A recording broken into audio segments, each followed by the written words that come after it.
नमस्ते साथीहरू, स्वागत छ तपाईँहरूलाई मेरो छोटो अनि मिठो मिनी ब्लगमा।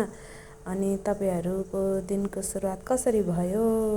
म चाहिँ बिहान उठेर मुखसुख धोएँ अनि यो टेबलहरू पुसिसकेँ। राति पुसेको भयो नि बिहान एकखेर पुस्छु के कस्तो चित्त बुझ्दैन। अनि त्यसपछि टक्क लाएर पुसपास गरेर तल गएँ। पहिला नुहाएर आइहाल्छु भनेर नुहाएँ आएँ। अनि यहाँ लुगा मिसिनमा हाल्दै धुनलाई। अनि त्यसपछि अब पोछासोछा लगाउँछु। अनि पोछा चाहिँ म किचन र भर्याङमा मात्रै लगाउँछु। अन्त चाहिँ चिसो हुन्छ, त्यस खासै मन लाग्दैन, गर्मी महिना मात्रै हो। अनि टक्क लाएर पोछासोछा लगाएर अनि तल पनि सबैतिर लगाउनु त, तर यहाँ देखाउनै नमिल्ने के कता कता मोबाइल लिएर हिँड्नु है, कसरी गर्नु।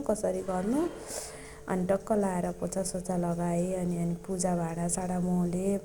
अनि फुल टिपेर ल्याएँ। अनि पूजा गर्न थालेँ मैले। अनि साथीहरू है, यो मिनी ब्लग बनाउँछु त भन्यो, तर भोइस ओभरै गर्नु कसरी जस्तो लाग्छ कि है, भोइस ओभर गर्नै आउँदैन के। टक्क लाएर अब पूजासुजा गरेपछि अनि चिया पकाएर खानु पऱ्यो भनेर फेरि किचनमा गएँ। अनि बाबुलाई दुध तताइदिएँ, दुध हाल्दै गिलासमा। अनि त्यसपछि मलाई र बाबालाई चाहिँ चिया पकाएँ। टक्क लाएर दुध हालेको चिया नखाए त दिनको सुरुवातै हुँदैन नि त हाम्रो। मलाई त चिया एकदम मनपर्छ के, दुध हालेको चिया, ग्यास्ट्रिक फ्यास्ट्रिक जेसुकै होस्। अनि टक्क लाएर चिया बसालेँ। अनि त्यसपछि चिया मात्रै खाएर हुन्छ त, पाउरोटी थियो कि फेरि हेर्नु न, ग्यास्ट्रिक बढाउनलाई पाउरोटी घिउमा तताएर खानु पर्यो मलाई। अनि टक्क लाएर फेरि पाउरोटी पनि घिउमा तताएँ। डढेको पनि छ कि हेर्नु नि, त्यहाँ देखाउँदै पनि छु।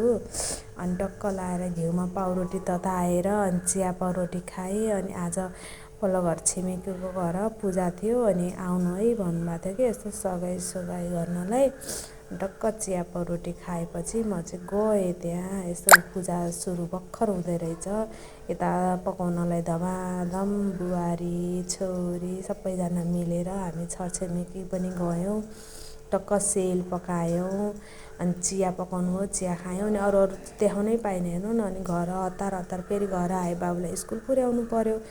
पकाएर खुवाएर अनि भात र साग बनाएँ। अनि दाल भात साग खाएँ।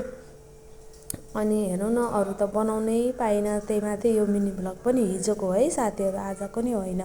आजको त बनाएकै छैन। बाई।